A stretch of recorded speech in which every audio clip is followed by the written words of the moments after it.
Okay, pwede po ba tumayo tayo? Tumayo po tayong lahat.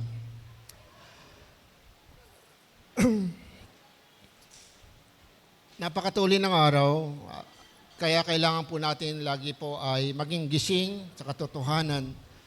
Kasi po ang buhay po natin, tayo po ay yung, hindi po tayo yung gumagawa ng ating kapalaran o ano yung maging, tayo po yung gumagawa o kumikilos para doon sa magiging sino tayo sa kinabukasan o ano yung pagkapalang tatanggapin natin. Sabi nga ng isang mangaral, mabivision mo kung ano mangyayari sa iyo kinabukasan kung makikita mo kung sino ka ngayon, ano ginagawa mo ngayon. Iyon po yun. Ginagawa mo para sa Panginoon. Pero actually sa sanlibutan, pag naging masipag ka, sabi nga, yayaman ka, totoo po yun. Pero hindi po yun ang kailangan natin. Kaya nga po, palakpakan nga po natin ang Panginoon ng may pagpapasalamat. Amen! Hallelujah!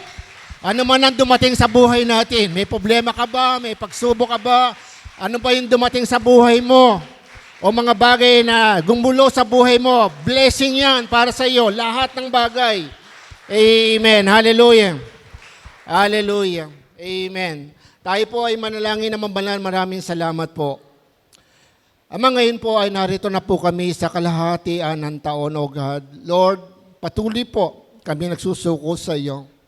Ikaw ang nakakaalam kung ano ang nasa aming buhay. Ang alam lang po namin, Panginoon, nabubuhay kami at nakakaraos sa bawat araw na ginawa mo. At ito'y dahil sa iyong biyaya. Panginoon, tulungan mo po kami na ang antas ng karunungan na kailangan makita sa amin, na nais mo, Diyos, Lord, ito po ay maunawaan, makita po namin sa pamagitan ng iyong mga salita at sa pagkapangyarihan ng Banal na Espiritu Santo. Ama, tulungan mo po kami, Panginoon, na patuloy, O Diyos, hindi lang po kami mabuhay na para pong ayos na sa aming pananaw, kundi maging maayos kami lagi sa iyong harapan na ninanais mo para po kami ay mabuhay sa mundong ito bilang isang mananampalataya ng aming Panginoong Hesus. Panginoon, sa oras ito, samahan mo po kami. Tulungan mo po kami na sa pagbubulay na yun sa itaw, God, patuloy po sa lahat ng aming naririnig, Lord, hindi lang po mapaalalahanan kami, kundi dumunong po kami at ang kadrunungang ito, O Diyos, ang magdala sa amin upang maging ganap kami sa iyong harapan sa aming paglilingkod sa iyo. Maraming salamat, Ama. Sa araw na ito, samahan mo po ako. Gamitin mo po ako na yung lingkod, O Diyos. Linisin mo ako tugasan ng baldugo na ang pwedeng Isus, Ama.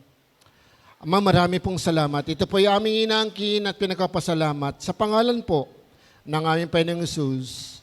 Amen. Amen. Okay. God bless you po. Sige po, maupo na po tayo. May bata po na binabible study ko doon, binabible study po namin doon sa Plaridel. Nagtanong po. Sabi niya, Pastor, ano ba yung pinakamahalaga sa buhay ng isang tao? Sa iyo, ano ang pinakamahalaga sa buhay ng tao? Maganda pong tanong, di ba? Ano ang pinakamahalaga? Siyempre, marami tayo magiging sagot niyan, okay, sa ating buhay. Ano ba yung mahalaga sa atin? Ano ba yung mahalaga sa atin? Minsan ang mahalaga sa atin, di ba, masatisfied kung ano gusto natin, mga pangarap natin, ano ba yung iniisip natin. Actually, ay yung po ang napakahalaga sa atin, yung pong magtagumpay. At sa mundong ito, ang sabi nga ng Bible, ay mapasa iyo man ang kayamanan ng mundong ito, ay kundi kung mapapahamak naman ng iyong kaluluwa, walang saysay ang lahat ng bagay, di ba? Anong mapapala natin? Pero mga kapatid, ang naging sagot ko po doon ay yung magkaroon ka ng kaligayahan sa mundong ito, nakasama mo si Jesus Christ. Ang pinakamaganda at pinakamahalagang bagay na tayo na ating pong malaman ay yung pong tayo po ay minahal ng Panginoon, inibig, tinubos ng Panginoon sa pamagitan ng kanyang kamatayan sa krus. Napakahalaga po yun na habang nabubuhay po tayo, ma-enjoy natin sapagkat hindi naman po inilalayo sa atin ng Diyos, yun tayo magtamasa ng sanlibutan ito. Opo, bawat mananampalataya ay naka-address po tayo sa pagyaman. Sabihin mo sa katabi mo, yayaman ka. Kaya lang po, hindi po yung kayamanang ninanais mo, kayamanang binibigay ng Diyos. Ang tunay na kayamanang galing ng Diyos, laging may kapayapaan. Opo, at maayon po sa kalooban ng Diyos. At hindi po ito ang nagbibigay ng pagkaalipin sa atin, Kaya lang, minsan nagiging tukso po ito sa marami kapag dumadami na ang pagpapala. Pero mga kapatid, ang pag-uusapan po natin ngayon ay tungkol po sa buhay spiritual. Noong nakaraan nga po ay, kung natandaan po niyo yung preaching ni Pastor Jello, before and after, tama ba ako? Before and after, di ba? Yung pong pagiging Kristiyano po natin. So actually, ako po ay natutuwa, nalulungkot, kasi po tayo naka-record. Kasi po ako ay 2 beses kong pinakikinggan yung preaching. Opo. At inuunawa ko, hindi ko titingnan yung preacher, kundi kung ano yung inuunawa ko, kung ano po ang binababa sa preaching. Minsan po nakikita po yan, kaya minsan malalaman po talaga ang mananampalataya ay talaga pong lumalago ng spiritual, ay marami siyang kinauuhawan. Hindi po siya nakokontento ng isang beses lang. Pero sa sanlibutan, di ba, binagbalik-balikan natin yan, di ba? Kaya nga yung iba naku, doon tayo kumain mamaya. Kasi, di ba, balik-balik yun yan, di ba? Kasi alam mo na di ba, doon masarap Yun ang gusto ng laman. Pero pagdating sa spiritual, yun nga po, pag pinag-uusapan ng buhay spiritual, tungkol sa salita ng Diyos, ay nga po, parang iyan ay parang napakahirap na gawin at pag tumutok o manatili ang isang manampalataya. Pero naniniwala po ako, kung naintindihan natin, yung mga itinuturo ng salita ng Diyos at ibinababa sa atin ng mga nangangaral, sino man nangangaral ang ating pinakikinggan, hindi po yung pangangaral na nagkasanhi po ng pagkakabahabahagi, hindi po yun. Kasi po ang pangangaral ng salita ng Diyos, yun po ay binigay po, hindi lang po sa mga pastor o sa mga sermon gaya nito. Lahat ng pangangaral po, pag sinabing preaching the Word of God, lahat po tayo pwedeng magamit. Kaya lang sa iba't ibang kapara, maging sa cell group, maging personal evangelism, nandiyan po yan. Pag ikaw po ay nagsishare ng salita ng Diyos, nagpipreach ka ng gospel, ng Word of God. So yung po ay hindi po yung pagsisermon, dito lang po tayo aasa. Pero po, ang mahalaga, kung ano yung na pinababa sa atin na nagsisermon, naiintindihan natin. Ayan. Sabihin nga po sa katabi mo, may naiintindihan ka ba nung last Sunday? Ayan. O wala. O talagang minsan wala. Wala akong iniisip kasi nga po, parang nakalagay ngayon na nakakulong tayo sa maraming bagay. Opo. Kaya lang po ay ganun pa man, hindi po tumitigil ang Panginoon sapagkat kung naniniwala po tayo na ngayon ay huling panahon na, ay hindi po titigil ang kaaway para po tayo guluhin. Pero tandaan nyo, noong pa lang, sa simula pa lang, hindi ang Diyos ay nagmamadali o nagkukumaho. Hindi po. Hindi siya nagbabagong Diyos. Kung ano yung itinuturo niya ng una, paulit-ulit po niyang ituturo sa atin upang tayo ay matuto. Bagamat sasabihin natin, ay nalaman ko na yan, kaya kung minsan dumarating po na naghahanap tayo ng maganda. Kaya nga po mga kapatid, napakahalaga po na sana po yung ating paglilingkod ay maging karapat-dapat sa harapan ng Panginoon. Kahapon po ay dumalo kami sa isang tsuhin ko, nasa Quezon City siya. Siya po yung pinupunta namin sa Mindoro. Actually, malaki po ang kabuhayan nila. At andun po yung isang pamangkin ko, yung pamangkin, yung pinsang buho ko na bunso po niya sa babae ay andun po, galing po siya sa Amerika. Actually, alis ulit siya ngayon. Ay yung papa niya, yung tatay niya, yung tsuhin ko ay may diabetes po yun. Naputol na isang paa noon. Kanan. Ngayon yung kaliwa naman ay inopera yung isang hinlalaki, inalis po. At naka-open yung kanyang sugat. Ganun pala yon. Ang hirap at hindi na po siya makalakad, nakahiga na lang siya. At yung pagkakataong yon, alam po ba nyo, pag Saturday po, pag mga lakad-lakad po, ayokong sasama. Ayoko po, lalo na po kung ako po ay, kahit hindi po ako naka-schedule para mag-sermon. Kasi gusto ko po, ang Saturday ko ay maituto ko, kung dumating mapakataon, hindi ba na ako mag-sermon, at least magtuturo naman ako ng Bible study sa hapon. Napakahalaga po kasi yung tayo po ay may naka-tune lagi sa Panginoon. Pero nang kahapon po ay totally ay sumama ako kasi nga po, meron pong kailangan. Kasi po 70 plus na po siya eh. Paano po kung hindi ko na siya makita, di ba? So, kuhanan na siya ni Lord. Kasi siya naman, alam naman niya na kasi po, hindi po umiigi yung kanyang kalalagayan. Kasi pag may diabetes po at may edad ka na, mahirap po talaga. At may paraan ng Diyos kung paano tayo kukuhanin. Kaya mga kapatid, hindi po natin alam kung ano ang bukas. Ang alam lang natin at napakahalaga sa buhay ng tao, yung katulad ng sinabi ko doon sa bata na yon, yung makilala mo ang Panginoon. Kasi sa mundong ito, mayroong pagtatagumpay, may kasawian, may kaguluhan, may pag-aalinlangan. Pero ang lahat ng iyan, malulutas yan kapag si Jesus Christ ay nasa iyo. Mapagtatagumpayan mo yan kung si Jesus Christ ay nasa iyo. Kaya nga po, punta po ako doon at bago kami umuwi ay, sabi ko, Tang, muli, ngayon lang tayo uli nakita, madalang kami makita. Actually, tsahin ko nasa Amerika, hinatid po yung isang buo ko, pati yung anak. So, pabalik-balik lang sila sa Amerika. Ang mga pisan buo ko nasa Amerika. Titingnan natin kasi may kabuhayan po sila. Alam po ba niyo kung bakit may kabuhayan sila? Kasi po malaki yung kabuhayang naiwanan sa kanila. Ayun, yung namana, di ba? At saka, simple po mga tao yung pag nakita nyo, mga simpleng tao lang sila. Pag-iisipin mo, galing ba sa Amerika yan? Hindi po sila yung, hindi po yung mayabang o hindi po yung na magarbong, hindi po. Malalaman mo lang, Amerika pala siya galing, di ba? Simple lang sila. Pero ang isa pong sinare ko sa kanila, ngayon tayo nakita, isi-share ko sa iyo, ay si Jesus Christ. So, yung kanyang pag-ibig. Siyempre, minsan nangangatog tayo, lalo pagharap ng kamag-anak natin, lalo kung pakilala ka, di ba? Kahit nanginginig tayo, yung boses natin, pinakilala ko si Jesus Christ, siyang umibig sa atin. Pinakilala niya ang kanyang pag-ibig ng Diyos sa atin, nang mamatay si Jesus Christ, nang matay mga makasalanan pa. So, at least binigyan ko siya ng at least 3 verses. Pinaliwanag ko sa kanya ang pag-ibig ng Diyos. Kasi po, hindi lang milyon ng kanyang nagastos na sa dami ng kanyang sakit. Inoopera po yun. Ang 24 hours po, inoopera siya. Alam po niya ang ginastos ng dollar. Amen, dollar po.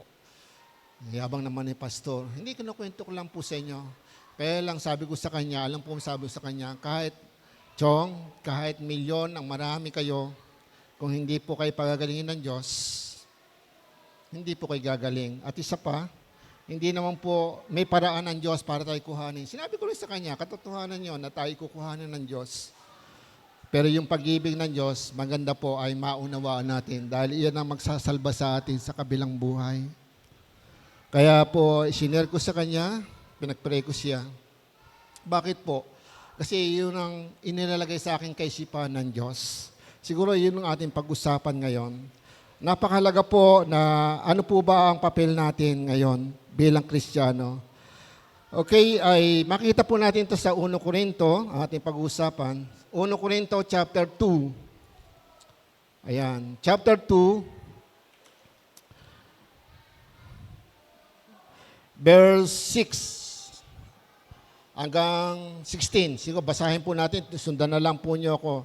Gayunpaman sa mga taong matatag na sa buhay espiritual, ay nangangaral kami ng salita ng karunungan, hindi karunungan ng mundong ito, o mga tagapamahala ng mundong ito, na ang kapangyarihan ay lilipas.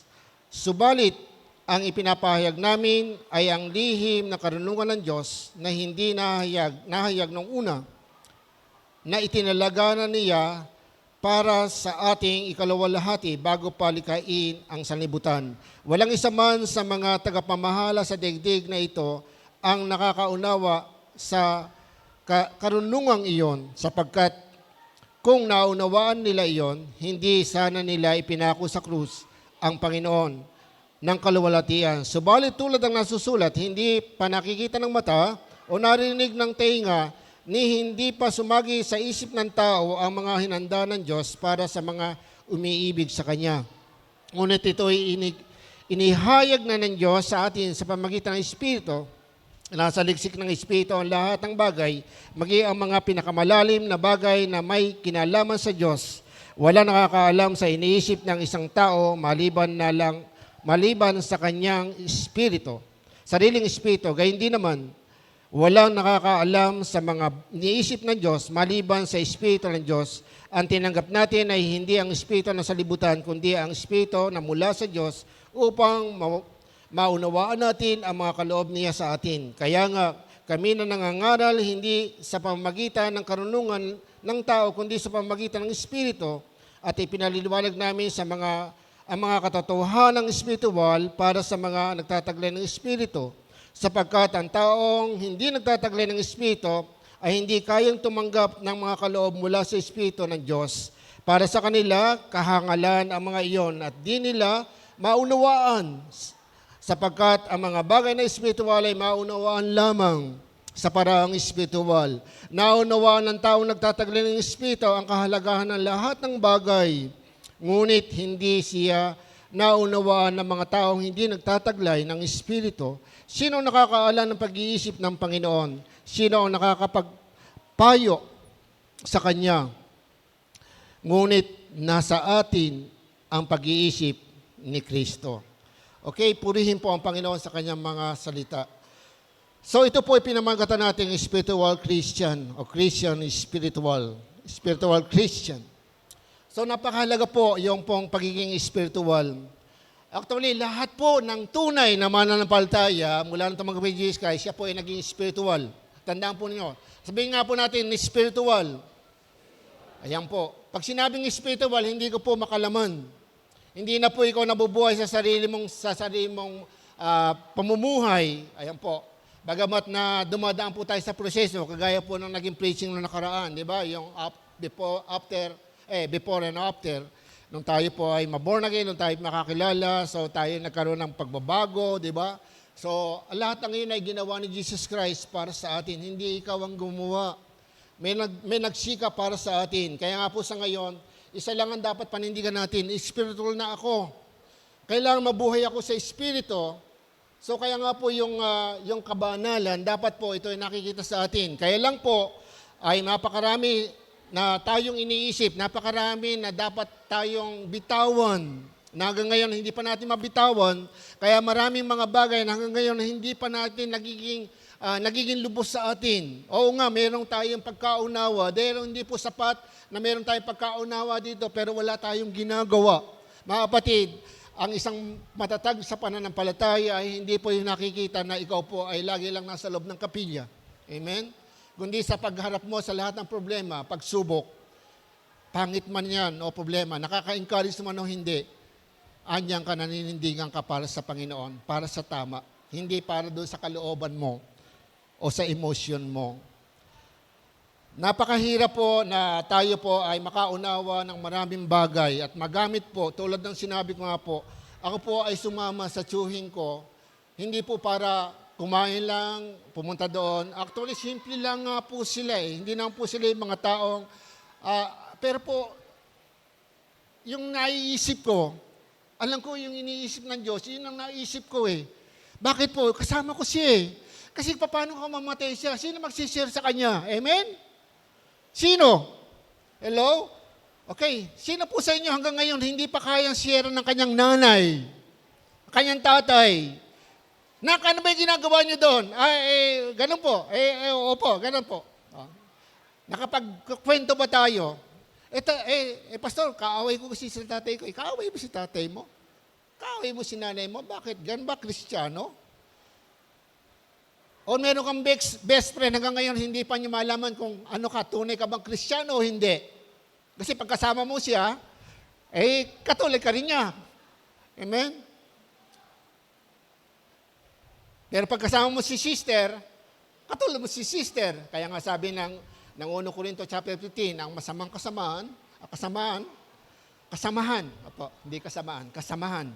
Ang mga masamang kasamahan ay nakakasira sa ating pag-uugali, sa ating pamumuhay. Kaya may kasibihan tayo, sabihin mo sino ang kaibigan mo, sino ang laging mong kasama, sasabihin mo sino ka.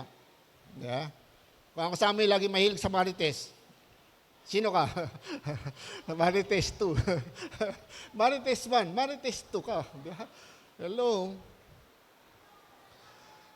Yun naman po talaga ang panama ng mundo. Kaya nga po napakahalaga. So kung ikaw ay spiritual Christian, so meron ka pong wisdom na galing kay Lord. Maunawa mo ang bagay na ginawa ng Diyos, yung the redemptive plan of God revealed to us through the Holy Spirit. Okay. Redemptive plan of God revealed to us through the Holy Spirit. Yung pagtubos, yung planong pagtubos sa atin ng Diyos ay ipinahayag ito sa atin sa pamagitan ng Holy Spirit. Yung pagliligtas niya sa atin, yung pagtubos niya sa atin. So napakalaga po yung teaching nung nakaraan, di ba? Ano ba yung tinubos sa atin? Bakit pa tayo, di ba? Ano ba yung kasi mga kapatid, kapag ikaw may malalim na sa pananampalataya, isa lang ang alam mo eh. Opo. Isa lang alam mo. Dalawa ang alam mo tungkol doon sa kahinatnan ng ating kaluluwa. Tama? Either sa impyerno o sa langit. Kung hindi po ganon, mga kapatid, kaya nga siguro, pag hindi ganon, kaya nga siguro, wala kang pakialam o passive ka, wala kang pakialam doon sa pangangaral ng salita ng Diyos. Umayo kayo, wala akong pakialam dyan. Mag-visitation tayo, wala akong pakialam dyan. Basta atin na lang, masaya ako. Basta may kantahan, masaya ako. Pag hindi maganda ang kantahan, hindi ako masaya. Hello. Nakabase pa ngayon doon sa kung ano ang maganda. Okay. The redemptive plan of God revealed to us through the Holy Spirit. Doon po sa verse 6 hanggang 10. Ayan po. Ito po doon sa verse 6 hanggang 7. Ayan po, sinabi dito na, hanggang 8 po. Ang sabi dito ay kung nalalaman lang ng namamahala sa mundong ito, yung plano ng Diyos, yung plano ng Diyos, yung sikreto ng Diyos, hindi niya papapako si Jesus Christ sa krus. Actually, wala po nakakaalam. Sa mga naunang tao, yung mga propeta, kahit yung mga nagtuturo ng kautusan noong unang panahon, bagamat nalalaman nila pero hindi nila naunawaan. Kahit na si Satanas. Kaya nga po, ang pagsusumikap ni Satanas ay mapatay si Jesus Christ. Amen? Kaya pinapako si Jesus Christ sa krus. Dahil kawalan ng pagkaunawa. At mismo ang demonyo, alam niya na si Jesus Christ ay anak ng Diyos. At mula sa Diyos. So yung inisip niya na mapatay si Jesus Christ, iyon naman naging malaking pakinabang at kasawian. Pakinabang sa tao at kasawian kay Satanas. Kaya galit na galit si Satanas. Kanino ka galit na galit si Satanas? Tingnan mo. Yan, sabi mo sa katabi mo, galit na galit si Satanas. Sa iyo nagagalit si Satanas ngayon. Amen? Opo, galit na galit si Satanas sa iyo ngayon. Lalo pag ikaw ay sumusunod. Kaya nga gagawa siya ng kaparaanan. Kaya nga po magulong po ngayon sa church. Ang dami pong mga problema na nag-a-arise. Kasi alam ng demonyo kung paano po tayo paikutin. Kaya po napakahalaga po yung pong pagkaunawa, wisdom, at yung matatag na pananampalataya. Bakit po? Darating ang panahon, talaga po, maninindigan ka, magpapasya ka. Ano ang pagkapasyahan mo? Minsan narinig ko po opo. At nangyari po yon. Isa po na ginagalang ko na guro, pastor. Alam mo, sabi niya, pinamili ako.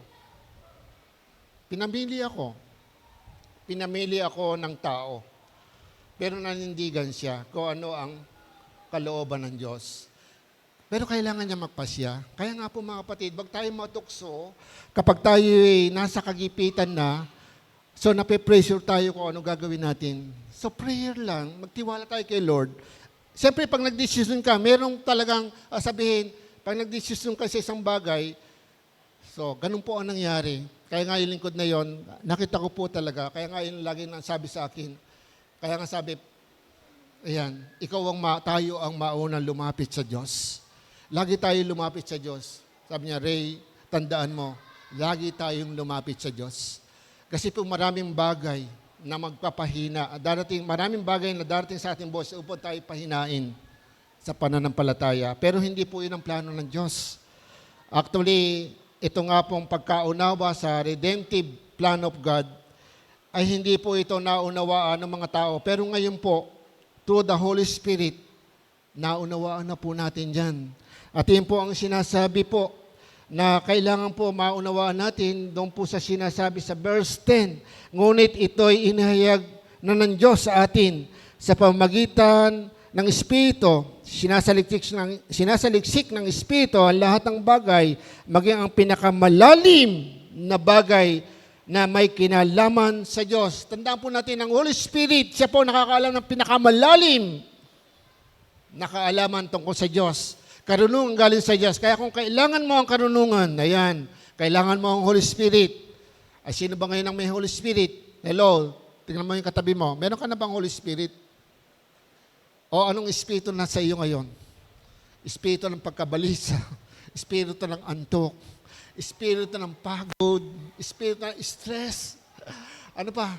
Espiritu ng kawalan. Ayan. Espiritu ng kawalang pag-asa. Ganun ba yon? So hindi po, naniniwala ako may pag-asa po tayo. Kaya nga sabi ni Apostle Pablo sa isang passage na kaya sinabi nga, ipunin niyo yung nalalabi niyong lakas. Yung mga nangangatog niyong tuhod. Yung mga napilay niyong paa. Hello? Kasi marami po sa atin talaga, totally, wag po natin wag po natin kaila. Lahat po ng mga Kristiyan ay dumadaan sa maraming pagsubok.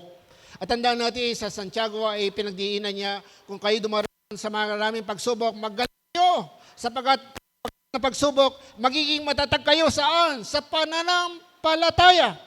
Pero kung ang pagsubok ay tatakbuhan mo, hindi ka magiging matatag. Mananatili kang mahina. Kaya maraming tao ang nagpapakamatay, marami ang tao ay hanap ng hanap tungkol sa Diyos.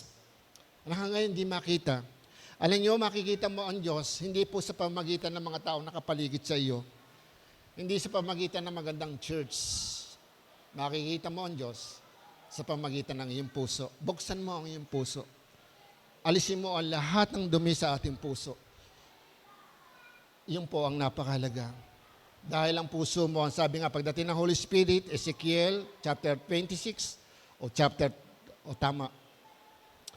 ay yun po ay babaguhin niya tayo.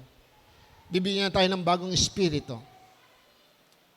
Opo. Pag dumating yung bagong espiritu na yon, ay bibigyan niya tayo ng pusong malambot at tuturuan tayong sumunod masunod natin ang kalooban ng Diyos. So, buksan nga po natin Ezekiel, kung tama po yung nasabi kong verse. Actually, ay ito po ay Ezekiel chapter 36:26. Ayan po. Bibigyan ko kayo ng bagong puso at bagong espiritu. Ang masubayin yung puso ay gagawin kong pusong masunurin. Verse 27. Ayan. Ezekiel 36:27. Bibigyan ko kayo ng aking espiritu upang makalakad kayo ayon sa aking mga tuntunin at masunod ninyo ang mga mabuti, ang aking mga utos. So actually dito sa passage natin, ibinigay po ang Holy Spirit para maunawaan natin yung pong lihim ng Diyos sa pagliligtas. Ito po yung plano ng Diyos na sinabi po doon sa verse 9 na sabi, subalit tulad ng nasusulat, hindi pa nakikita ng mga tao narinig ng tenga na hindi pa sumasagi sa isip ng tao ang mga hinanda ng Diyos para sa mga umiibig sa Kanya. Ito po yung mga problema ng mga nauna sa atin. Yung mga propeta, yung mga tagapagturo, at mismo si Satanas. Kaya nga po pinapatay nila si Jesus Christ sa krus. At yun po, ngayon ang nabigay sa atin ng malaking biyaya ng kaligtasan. Biyaya sapagkat walang sino mang karapat-dapat. Kaya napakahalaga po na maintindihan po natin, tayo po ngayon ay tinubos na sa ating mga kasalanan. Kaya lang po, saan natin ginagamit ang ating sarili? Anong ginagawa natin ngayon? Yung po ang nagiging problema. Kaya nga po para sa akin, simple lang po. Kasi nga po, pagdating po sa gawain ng evangelism, simple lang po yan. Sa church planting, simple lang po yan eh. Napakasimple lang. Sabi nga, mag-open ka ng Bible study. Tapos yung mga patanggapin mo sila kay Jesus Christ, paunawa mo sa kanilang kaligtasan, tapos turuan mo sila, nurturing.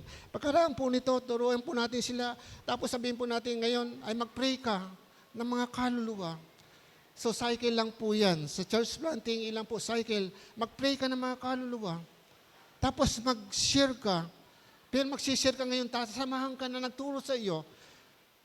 Ayan po, i-disciple ka, o obserbahan ka, sige, mayo ka, mag-share ka, o obserbahan kita. Yung, sama ka sa akin, mag-share ako, obserbahan mo ako. Yan po, ang simple lang eh. Ngayon, susunod, ikaw naman mag-share, sige, obserbahan kita.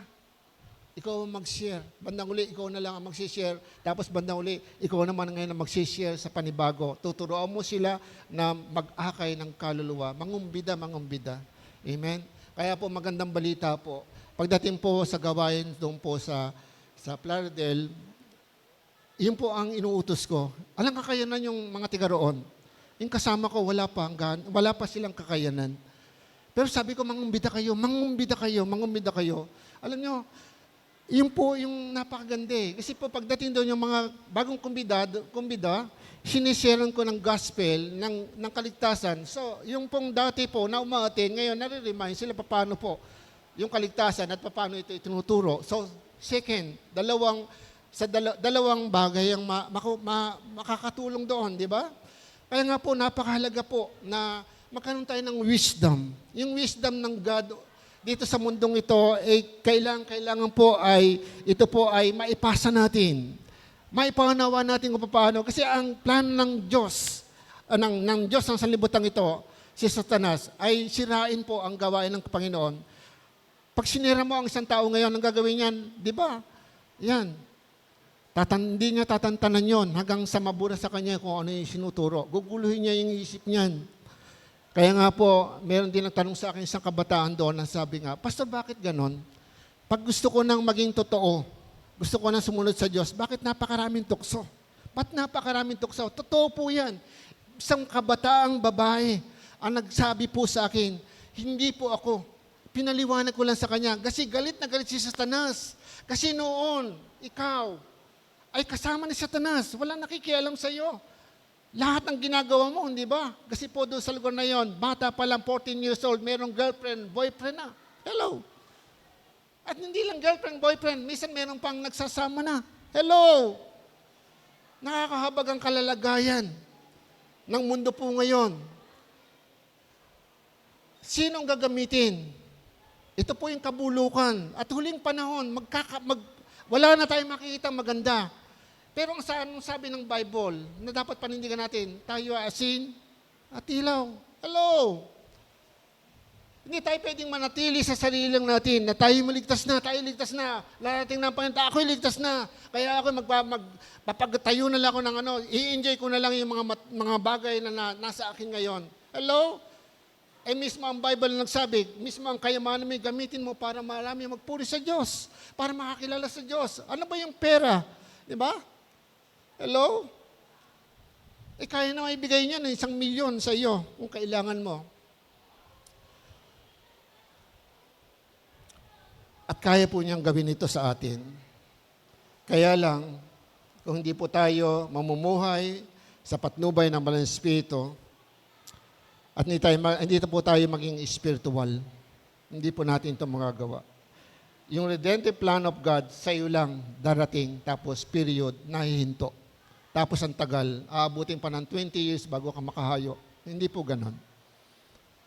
Kahit po yung Samaritana, yung sa John chapter 4, yung first evangelist sa Bible, nakauntahan lang niya si Jesus Christ, napakilala si Jesus Christ. Hindi po ba niya pumunta sa bayan sa kanila at nung pagbalik po, ang dami niyang akay. Nangumbida lang siya. Tingnan niyo, yun ang sabi sa akin kung sino ako. Siya na nga ba yung tigapagligtas? Siya na nga ba yung Mesiyas? Meron pa siyang pag-aalilangan, di ba? Pero siya evangelist. Ipinahayag niya kung sino si Jesus Christ na nakatagpo niya sa balon, di ba? Yung Samaritana at si Jesus Christ sa balon, di ba? Hello? Samaritan woman. May nagsabi nga po sa akin, hindi ba, Pastor, ang Holy Spirit ang nagpapalago? Tama. ang Holy Spirit nagpapalago. Pero kung wala ka namang gagawin, di ba? At hindi ka masaya sa Panginoon, paano ka lalago? Di ba sabi nga, ang unang iglesia ay nanatili sa turo ng mga apostol, nananalangin, nagpe-fellowship, masaya ang kalooban, di ba? Nagpupuri sa Diyos araw-araw, di ba? At araw-araw, idinadagdag sa kanila ang naliligtas. Hello? Malaki po ang papel, yung pagiging espiritual. Hindi lang po yung tayo ay araw ng Sunday, spiritual, nakikinig sa salita na yun, spiritual na yun. May dalang Bible, spiritual na yun. Tama na yun. Pero pagdating ng Monday, hanggang Saturday, sarili ko naman ang isipin ko. Ganun ba yun? Hindi po ganun ang spiritual. Paano po kung meron kang kaibigan na mamatay na, tapos, ngayon naisip mo, dalawin siya, anong gagawin mo? Spiritual ka, anong gagawin mo? Hello? Hindi mo lalakasan ang loob mo. Hindi ba naintindihan? The redemptive plan of God revealed to us through the Holy Spirit. Alam mo, merong namatay sa krus at naintindihan mo ito at alam mo ito. Pero anong sasabihin mo? Lakasan po natin ang ating loob sapagkat ang Holy Spirit po, i-empower po tayo niyan, palalakasin tayo kung susunod tayo sa Kanya. Pero tingnan po niya, matakot ka, manginig ka dyan. Walang mangyayari sa'yo. Hanggang sa makinig ka. Pero kung nagbabasa ka ng Bible, maintindihan mo ito. Sabi nga sa 2 Timoteo chapter 1 verse 7, hindi espiritu ng kaduwagan ang tinanggap natin, kundi espiritu ng kapangyarihan at pag-ibig at pagpipigil sa sarili. Hello? Kaya nga po napakahalaga po. Pangalawa, the Holy Spirit teach us to understand all spiritual things. Ayan po. Lahat ng bagay ay maintindihan natin sa pamamagitan ng Holy Spirit. Kaya nga po doon sa teksto natin, sa pangangaral ng salita ng Diyos, diyan po natin maintindihan. Kaya nga sa verse 12, sabi nga po doon, ang tinanggap natin ay hindi espiritu ng salibutan, kundi ang espiritu mula sa Diyos upang maunawaan natin ang mga kaloob niya sa atin. Kaya nga, kami ay nangangaral hindi sa pamamagitan ng karunungan ng tao, kundi sa pamamagitan ng espiritu. Ang pinapaliwanag namin ay ang mga katotohanan ng espiritual para sa mga nagtataglay ng espiritu, sapagkat ang taong hindi nagtataglay ng espiritu ay hindi kayang tumanggap ng kaloob mula sa espiritu ng Diyos. Para sa kanila, kahangalan ng mga iyon at di nila naunawaan, sapagkat ang mga bagay na espiritual ay maunawaan lamang ng mga taong sa paraang espiritual. Ganun pala ang sinasabi sa Bible. Kung ang tao ay walang espiritu, hello, pero ang sabi dito sa passage sa 12, tinanggap natin ay espiritu, pero may mga taong wala pang espiritu. Ano ang problema doon? Kailangan ma-resolve po. Amen? Kailangan ng tao ay magkaroon ng espiritu. Paano siya magkakaroon ng espiritu kung hindi siya magkakaroon ng tunay na panampalataya? Hello? Kaya nga po yung preaching nung nakaraan, tama, hindi po, napakahalaga po. Yung before and after. Kung ikaw wala pang Kristo, ngayon may Kristo ka na, ano ka na ngayon? Hello? May espiritu ka na ngayon. Meron ka ng kapangyarihan. May karunungan ka na. Maliban na lang kung tinatakpan mo at ayaw mong tanggapin ang katotohanan, mga kapatid, hindi po marapat yon sapagkat diyan po tayo titirahin ni Satanas hanggang tayo ay malugmok. Darating po, kaya po marami po mga problema, lumalaki po, imbis na lumiit, lumalaki. Bakit po? Kasi po, ang napagbubulay-bulayan po natin ay hindi ang salita ng Diyos, kundi yung mga bagay sa mundong ito. Amen? Mga problema. Ano po ngayon pinag-uusapan? Nanaginip nga po ako nasakop na raw ng China ang Taiwan. Hello? Nagising ako Sabi ko, ano ba yung panaginip ko na yon? Sa panaginip lang yon. Pero hindi ko po alam. Ano po mangyayari sa mundo natin? Lahat naman ng yan, di ba? Gyeras, digmaan. At ang sabi ng Bible, hindi pa yan ang katapusan ng mundo. Simula pa lang yan ang paghihirap. Hello? Paghandaan po natin ang lahat ng bagay. At handaan po natin sa anak ng Diyos, walang paghihirap. May paghihirap man, basta meron kang Kristo sa puso, wala kang alalahanin. Bakit po? Gagawa ang Diyos para sa iyo. Amen? Amen? Amen. Palakpakan nga po natin. Kaya kung naniniwala, pumalakpak po kayo. Amen. Diyos po ang nagsasabi niyan sa atin. Napakahalaga po na yung banal na Espiritu ang nagtuturo sa atin para po maintindihan natin ang lahat ng mga bagay na spiritual. So, kaya nga po napakahalaga yun. Nasasabi nga po doon sa verse 13, kaya nga kami ay nangangaral hindi sa pamamagitan ng karunungan ng tao, kundi sa pamamagitan ng Espiritu. Ang pinapaliwanag namin ay ang mga katotohanan ng spiritual para sa mga nagtataglay ng Espiritu. Sabi nga sa John chapter 16, verse 13, ito po ay kasama ng aking preaching doon sa guidance of Holy Spirit. Ito po ang gawain ng Holy Spirit. Kung kayo po ay tumanggap ng Holy Spirit, John chapter 16, verse 13, ngunit pagdating ng Espiritu ng katotohanan, papatnubayan niya kayo sa buong katotohanan, sapagkat ang sasabihin niya ay hindi mula sa kanyang sarili, kundi ang kanyang narinig at pinahayag niya sa inyo ang mga mangyayari sa hinaharap. Amen. Kaya po napakahalaga po yung pong mga propesiya, maraming pangungusap ang Diyos through the Word of God, through the Holy Spirit, yung through the Holy Spirit, minsan i-guide po tayo, bibigyan tayo ng direction, kung ano po gagawin natin. Minsan sa trabaho natin, gusto pala ng Diyos, kaya pala ikaw matatanggal sa trabaho, merong plano ang Diyos sa iyo. Minsan hindi po natin maintindihan. Minsan, bakit ba tayo ay ganito? Kamalasan ang dumarating. Nasa kamay po tayo ng Diyos, hindi po tayo Diyos. At kung tayo po ay nasa ilalim ng Holy Spirit at matatagtas sa panampalataya, hindi dapat tayo matakot. Sapagkat ang katakutan po natin, malayo tayo sa Diyos. Minsan, takot tayo mawalan ng pera, mawalan ng bigas, mawalan ng ganito. Pero yung mawalan ka ng Diyos, hindi ka natatakot. Actually, hindi naman tayo pababayaan ng Diyos. Totoo po, kung ikaw ay tunay na ligtas, ikaw po ay talagang ligtas. Dahil ang tunay na ligtas ay hindi nagpapatuloy sa pagkakasala. Amen?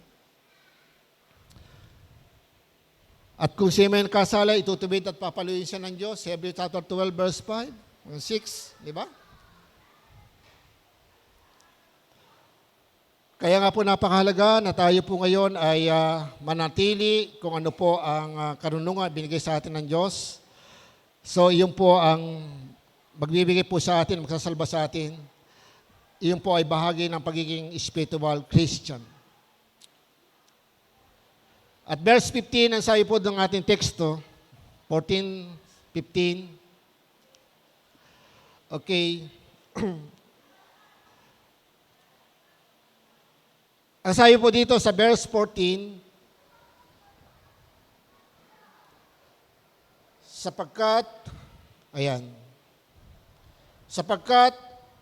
ang taong hindi nagtataglay ng Espiritu, hindi kayang tumanggap ng mga kaloob mula sa Espiritu ng Diyos. Para sa kanila, kahangalan ng mga iyon at di nila naunawaan.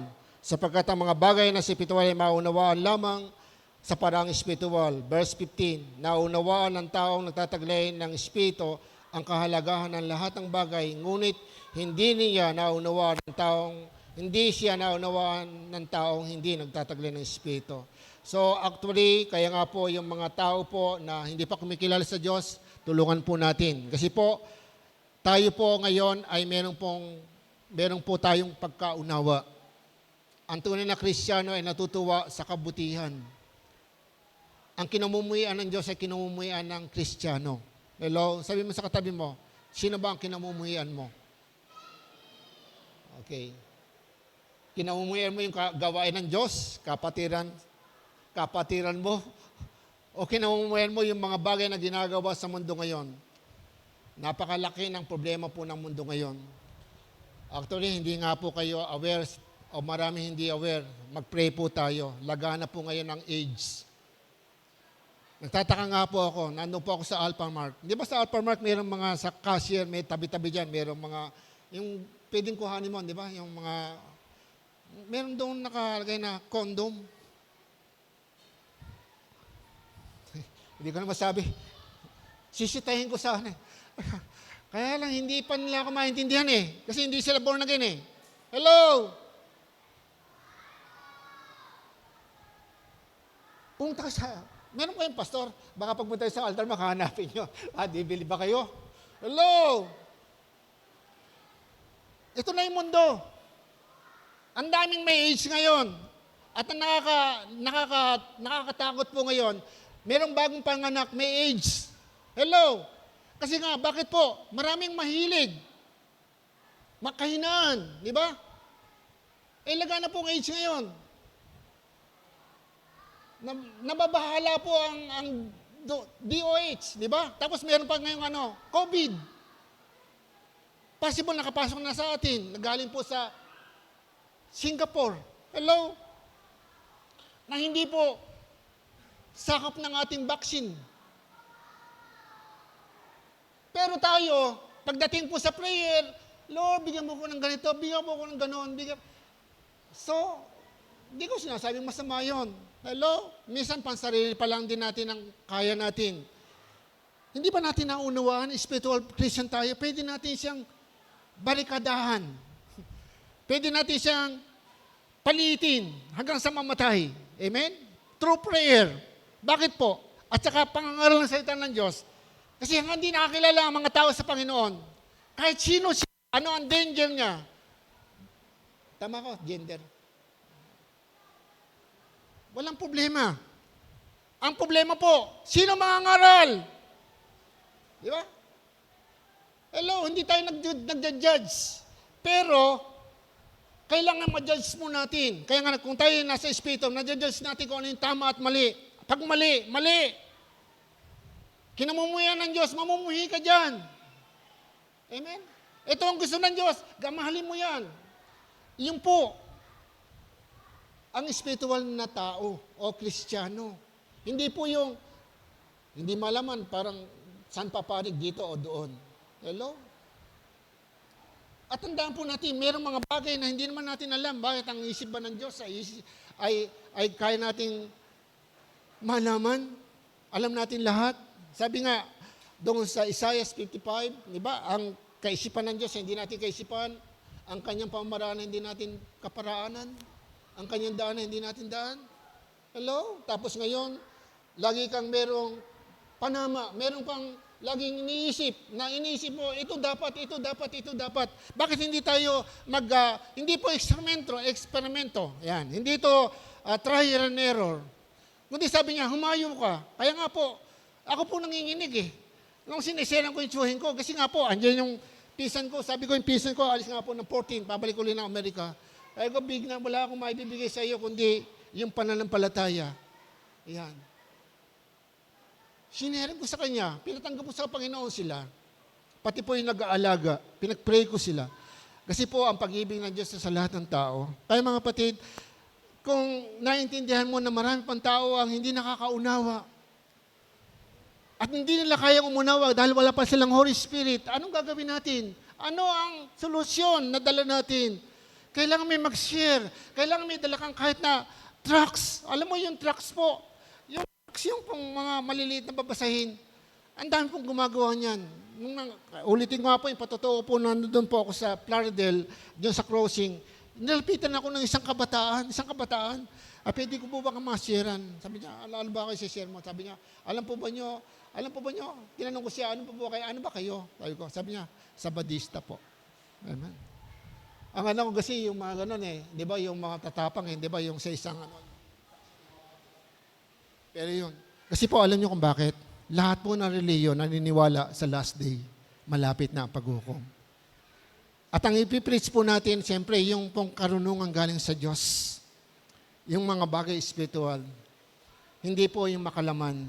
Kaya nga po yung preaching nakaraan, yung John, 1 Corinto chapter 15, yung gospel. Ano ba yung gospel?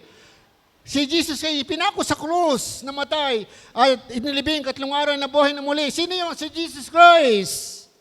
Yung po ang kailangan natin na ipaunawa sa tao. Hindi po ito hindi, gatas lang yung pastor Hindi, okay ka na doon ligtas ka na nga doon Kristiyano ka na ngayon Ano po ang gagawin mo ngayon sa mga taong hindi nakakaunawa? Paano mo sasabihin sila lang, bakit ka natitinda ng ganito? Hindi pa siya Kristiyano, tatawanan ka pa niyan Magagalit siya pa siya sa iyo Bakit po? Hindi man siya Kristiyano Tapos sasabihin mo, mali yan.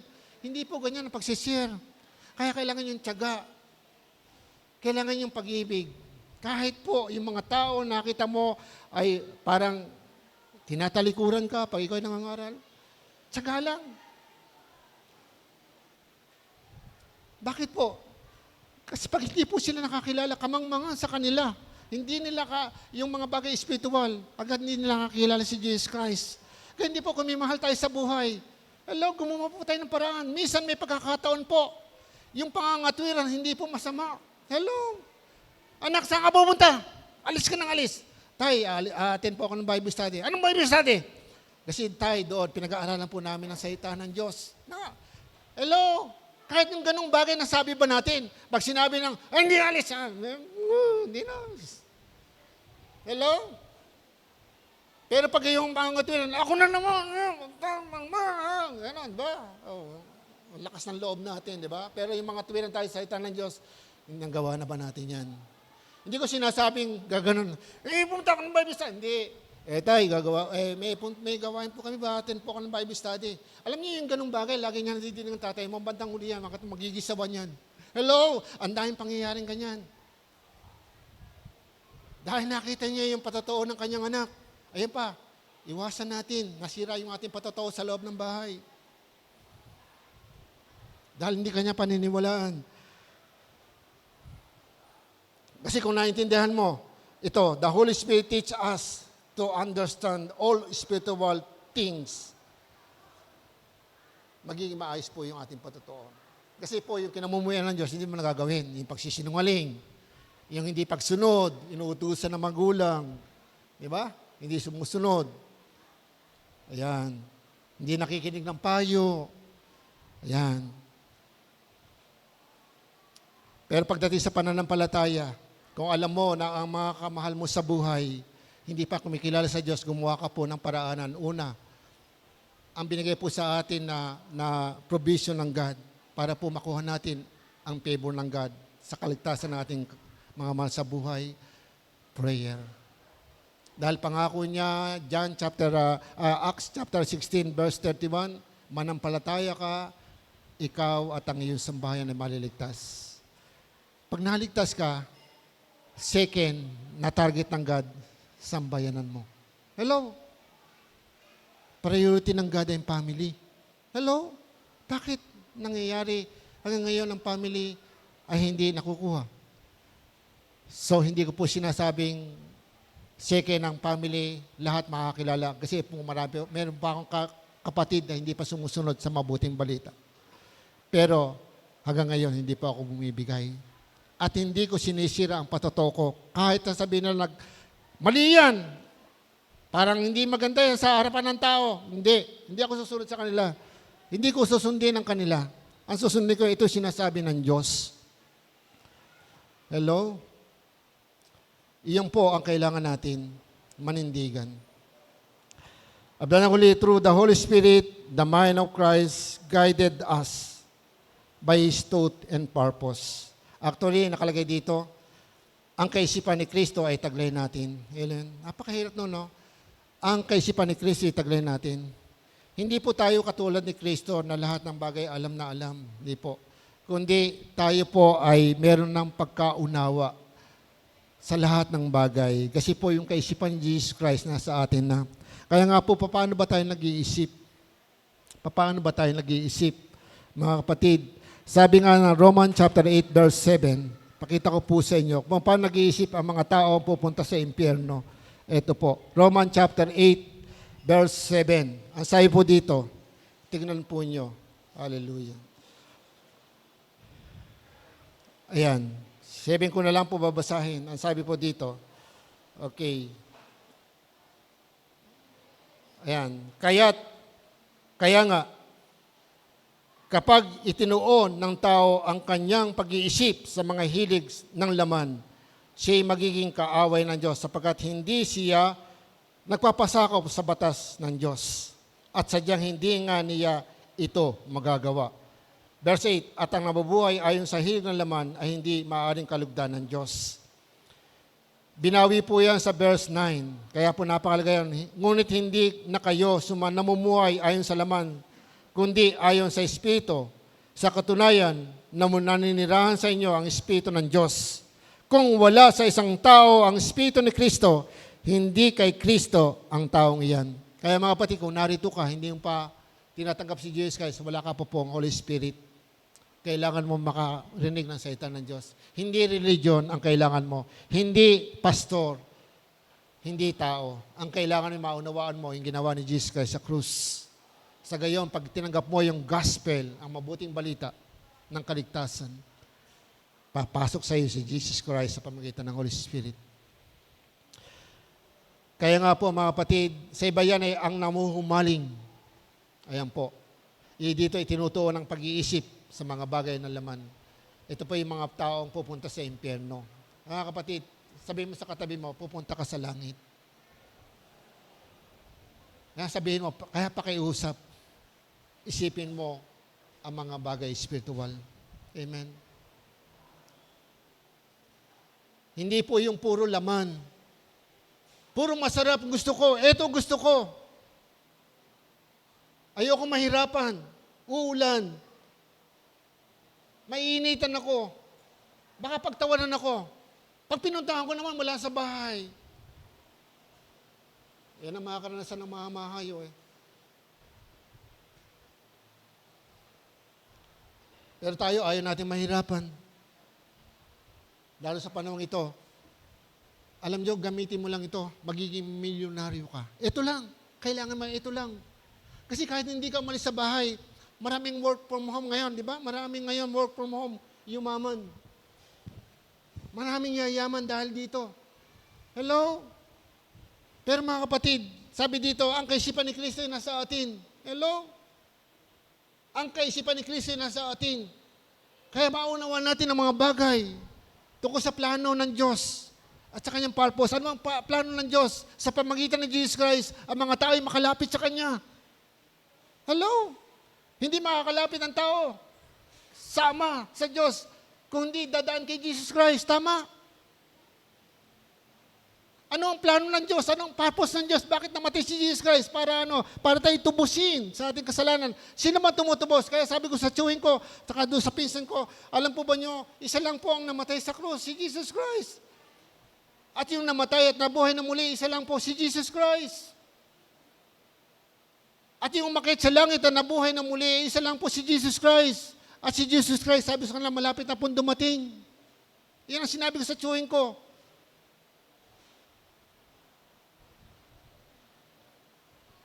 Hindi ko alam. Hello? Kahit man siya, alam na niya. Delikado ang buhay niya ngayon. Kasi po, yung sugat niya, yung katabing daliri, nangingitim na. Tsaka siya nakakaramdam eh. Naka-open yung kanyang, pinakita dito, no? Tapos na-plus na ganyan eh, nakasumpa. Naku, hindi ako nakatingin, ganyan ako ng ganyan eh. Hindi ko matignan eh. Alam, ganun ako ng ganun. Kasi nanginginig ako eh, natatakot ako eh. Opo, biro mo yung nakalabas yung laman, tapos kinuha yung buto. Grabe. Hanggang ngayon naka-open. Tapos, mga kapatid, Pastor, kailangan mo sharean, ganun ba?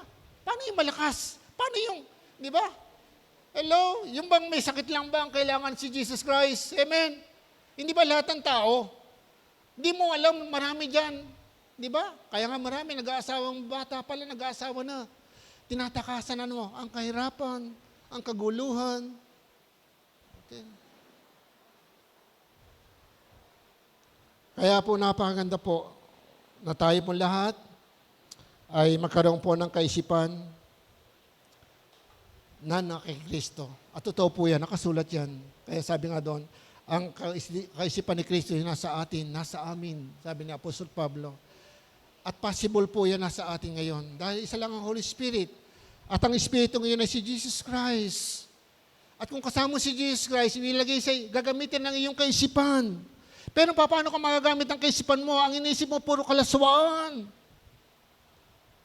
Opo, ako mahilig po sa YouTube, di ba? Pinanonood ko po yung pangingisda, di ba? Pag nakita namin, lalaki lang sila, laki, ganun, tuwa-tuwa kami. Kaya lang, pag lilipat-lipat yung ganun, makikita ka madadaan, malalaswa, di ba, mano? Hello! Kaya nga merong isang preaching nga, nabasa ko sa isang sa YouTube, ng isang malaking church, beware to cellphone.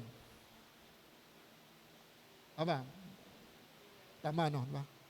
Mag-ingat sa cellphone. Sabi ko, bakit ganun title niya? Mag-ingat sa cellphone. Bakit po? Totoo naman eh. Pag sinabi niyo, wala man, di ako ganyan, pastor. Totoo yun. Pakita mo sa akin, ito. Kita tayo. O gusto ko yung mapakinggan. Pag ganyan ako ganyan, madaming kasunod. Puro kalaswaan. Tama? Hello? Ganyan naka-open po ang mundo. Malaking kaaway natin. Pero ano ang ginagawa natin kontra sa ganung bagay? Amen. Paano ko kontrahin ka, pastor? Tumigil ka. Pangalawa, di ba nag-preaching ko na? Di ba? Step. Paano yung step? Hakbang para tayo lumago. Spiritual. Para tayo lumago. Stop tayo. Mag-stop tayo sa kasamaan. Alam mo yung kasamaan? Panonood. Ng kalaswaan. Sa TV pa lang, nakita mo, hindi ba sa TV, ano ba yung, kaya nga sabi ko, 19 ba yung showtime? Alam mo ako may showtime ng, may mga tanong-tanong. Sabi ko, tinatanong siya dahil hindi ko maintindihan eh. Ano ba yun? Meron ganun, di ba? Tapos sabi ko, tapos nung maintindihan ko, lipat mo nga, lipat natin yan, lipat. Oh. Tapos, wala ka na makikita sa TV na maganda, di ba? Pero meron nakakatawa, di ba? Sabihin na, pastor, masyado ka naman. Nanonood ako ng TV. Sabihin ko ba sa inyo, huwag ka na yung manood ng TV. Ba't ikaw, pastor? Ba't ikaw nanonood? Di sabihin ko, di kasalanan ko sa inyo. Kaya lang, pinaliliwanag ko lang sa inyo, talagang totally, hindi tayo makawala. Di ba? Tapos ngayon, pagbabasa ng Bible, magbasa ka ng Bible, pastor, kasi dahil kong ginagawa eh. Pinanood ng TV, nag-YouTube, 2 oras, minsan 3 oras, di ba, ganon-ganon, di ba? Pero pagdating babasa ng Bible, kasi ngayon pagka yung nakarinig ngayon ng sermon, pinatamaan ako ni pastor. Hindi kita pinatatamaan. Nakasulat yan sa Bible. Hello? Hindi namin gusto magpatama. Pag kami pupunta dito para magpatama lang, ba't pa kami, siguro gustuin ko na, Lord, kuhanin mo na ako, ayoko ng ganyan. Hello? Kung ganyan lang ang gagawin ko, kuhanin na ako ni Lord. Kasi kahiya-iya ang pangalan ng Panginoon. Dahil ginagamit ko ang pulpito, sarili kong kapakanan. Hello? Hindi po yan ang gusto ng Diyos. Tandaan nyo, lahat po ng paggagamit sa Panginoon, tandaan nyo, kailangan po manatili sa puso nyo ang pag-ibig kay Kristo. Kaya kayo hahayo dahil mahal nyo ang kaluluwa. Dahil yung mga kaluluwa, yung mga taong iyan na hindi pa kumikilala sa Kanya, ay inalayan niya ng Kanyang kamatayan, ng Kanyang dugo. Hello? Iyan ang pagkaunawa. Kaya hindi pa tayo mag-judge sa mga tao. Ang i-judge po natin yung mali. Sabihin natin, mali yan. Pero sa pamagitan ng ng pag-ibig. Magsalita tayo ng pag-ibig, hindi sabihin natin, mali yan, bakit nyo ginagawa yan? Hindi. Alam mo, Brad, sabi po sa Bible, ganito po. Kaya nga yung fruit of Holy Spirit, yung pagtsatsaga. Nandiyan yung fruit of Holy Spirit, pagtsatsaga. Hello, yung pagkipigil sa sarili. Yung minsan nakipiloso po na, pero nandiyan ka pa rin, kalmado ka pa rin. Hello? Pagtsatsaga, pagpipigil sa sarili. Kasi sa pagsisira ng salita ng Diyos, minsan, di ba? Minsan yung yung kape. Nagsasalita ka, minsan sasabihin nga, pastor, ito yan. Marunong pa sa iyo, di ba? Merong ganyan. Pero kung ikaw ay lead ng Holy Spirit, yung fruit of Holy Spirit, masasakita po sa iyo. Tumayo po tayong lahat, mga kapatid.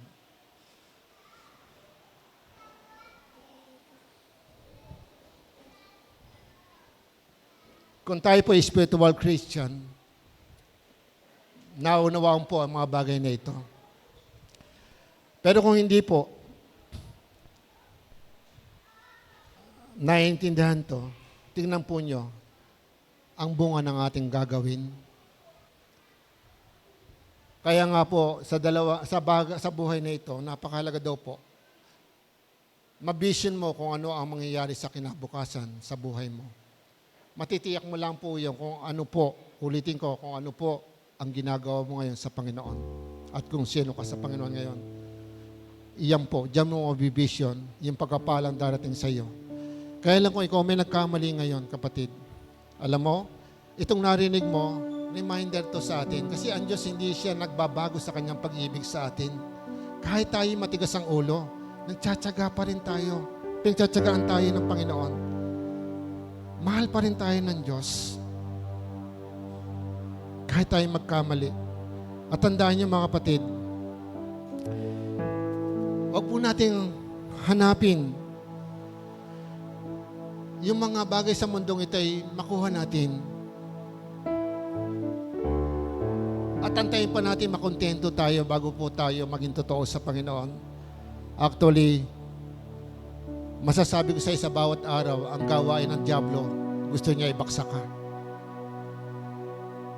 Nasa pananaw mo, kala mo pinagpapala ka. Pero hindi mo alam, ang kasunod niyan, paniningil ni Satanas. Ano mang binibigay ni Satanas sa tao, may paniningil yan. Yun ang pain niya eh. Yun ang trap. Yun ang mga bagay na pamain ni Satanas. Yung magagandang bagay. At pag nandoon ka na, nakita mo, ayan, pagdating sa spiritual, ayan, nagkakaroon po ng, ayan po, hindi lang struggle, kundi pag-aaway-away. Ay nga po, yung chaos. Ayan po, dumarating ngayon para pang, ayan po, naging kalabang ka na ng gawain ng Panginoon. At minsan, hindi natin ma-appreciate kung ano yung nadidinig natin. At minsan, marami po tayong nire-reject sa tawag ng Diyos. Pero pagdating sa sanlibutan, lahat okayan natin. Tandaan niyo mga kapatid, hindi po nagkamali ang Diyos ang sabihin niya, unahin niyo muna ako at ang aking kaharian at mamuhay kayo ayon sa aking sa katwiran at ang lahat ng bagay daragdag ko sa inyo. Tandaan niyo mga kapatid, lahat ng bagay na natatanggap mo ngayon, galing yan sa Diyos. At kung hindi dahil sa Kanya, hindi ka makakaroon ng pananampalataya. Kaya lang, yung pananampalataya gusto ng Diyos ay lumago. Kailangan mamuhay tayo spiritual. Kailangan naunawaan natin ang plano at ang layunin ng Diyos sa tao. At yan ang nagsimula sa iyo. Mula nang tanggapin mo si Jesus Christ. At kung hindi mo pa tinatanggap si Jesus Christ sa puso mo, ito na ang panahon. Yung Kristo na yon nagsasabing, ang kaisipan ko ay sa inyo. Magiging taglay nyo. Iyon po ay mangyayari lamang kung tatanggapin natin si Kristo sa ating puso. Tayo magsisisi ng ating kasalanan, sasabihin natin, Panginoon, patawarin mo ako sa aking mga kasalanan. Tinatanggap kita sa aking puso. Ikaw na po ang aking maging Panginoon at ikapagtas ng aking buhay.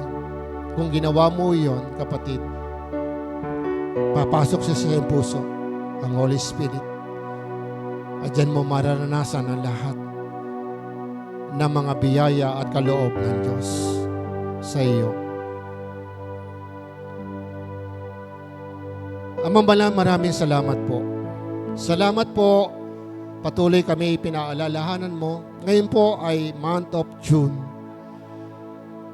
Pinaalala mo sa amin ang Lord's Supper ay pag-aalala sa kamatayan ng aming Panginoong Hesus. Hindi lang po ito isang gawain na aming ginagawa. Maging ang pakikinig ng sermon, O God, hindi po ito isang program lamang. Kundi, O Diyos, salamat sapagkat alam ko po ito ipangungusap mo sa bawat sa amin. Ama, tulungan mo po kami, Panginoon, na lahat ng aming narinig ay hindi lang po pumasok sa aming tenga at pagkatapos ay wala na. Kundi bagkus ito ay pumasok sa aming puso at ito ay maging bahagi po ng aming buhay. Lalo po ngayong malapit ka nang dumating, O Diyos, na sinasabi namin ito na huling panahon. Totoo nga po, napakarami na nangyayari. Pero totoo po, hindi pa ito ang wakas. Sapagkat marami pang paghihirap ang darating. Lord, ihanda mo ang bawat isa. Ang aming pananampalataya ay maging maayos sa iyong harapan. Patuloy mo kami linisin ang hugasan ng baldugo ng Panginoon. Lord, yung mga kapatid na hanggang ngayon po ay mahina sa pagbabasa ng iyong salita. Lord, ikaw po ang mangusap sa bawat isa. Naghihintay ka, O God. Nangungusap ka sa bawat araw, lalong-lalo na sa pamagitan ng iyong salita. Panginoon, Lord, nais mo na kami magtagumpay, pero Lord, hindi mo sinisira ang iyong salita. Kaya Lord, kami, Panginoon, ay nagiging mukhang talunan. Pero ang totoo, hindi kami talunan. Nakakakilos sa amin ang gawa ng kaaway dahil sa pagpapabaya namin. Kaya Ama, andalahin ko po, ang aming buhay spiritual ay maging maayos. Na ang kaisipan po namin, katulad ng kaisipan ni Kristo. Nang siya'y nabubuhay sa mundong ito, gumigising siya ng maaga at nananalangin at naghihintay ng iyong sasabihin, ang sasabihin ng Diyos Amang nasa langit. Amang Banal, maraming salamat po. At dalayan ko po, O Diyos, tulungan mo po kami na maisip din po namin, Lord, kami ang iyong gagamitin. Kami na nauna na kumilala sa iyo. Ang binibigyan mo ng pagkakataon at kapangyarihan na mangaral ng iyong mabuting balita para sa kaligtasan ng iba. Bilang asin at ilaw ng sanlibutan, tulungan mo kami na ang aming buhay ay maging liwanag at makagamot sa kabulukan na nangyayari sa mundong ito, Diyos. Bagkus, lahat kami ay lumakas, sa gayon, lahat ng plano mo sa pamagitan ng iglesia ng bawat isa sa amin ay maganap. Kaya, O Lord, lalaki at lalakas ang iyong iglesia. Marami ang makakilala sa Panginoon dahil sa pagkilos sa iba ng Espiritu sa buhay at puso ng bawat isa. Ama, ibilis mo po ang iyong mga anak, Panginoon, naghahanap buhay, nagninegosyo, naghahanap ng papasukan na trabaho. Yung aming mga mahal sa buhay na OFW, na doon po sa ibang bansa. Sila Gila, sila Moises, lahat po ng mga kapatid, ng mga magulang, mga kapatiran. Gaya po yung mga pamangkin ko, mga kapatid ko, sa ibang bansa, O God. Lahat po sila na may sa buhay na sa ibang bansa, ingatan mo rin po, Panginoon. Ang mga estudyante po namin, Lord, salamat po. Salamat po sa lahat ng mga nag-graduates, O God. Sa elementarya, high school, college, O God, Lord. Ito po ay answer prayer para sa amin. At Lord, ang dalangin po namin, Lord, hindi lang po elementarya, kundi pati high school, pati college, O God. Lord, hanggang sa pagkuha ng board exam, O God. Lord, samahan mo po ang iyong mga anak, ang mga kabataan po namin. Lord, bigyan mo sila, Panginoon, ng iyong patnubay. Samahan mo sila, tila lahat ng masama, O God.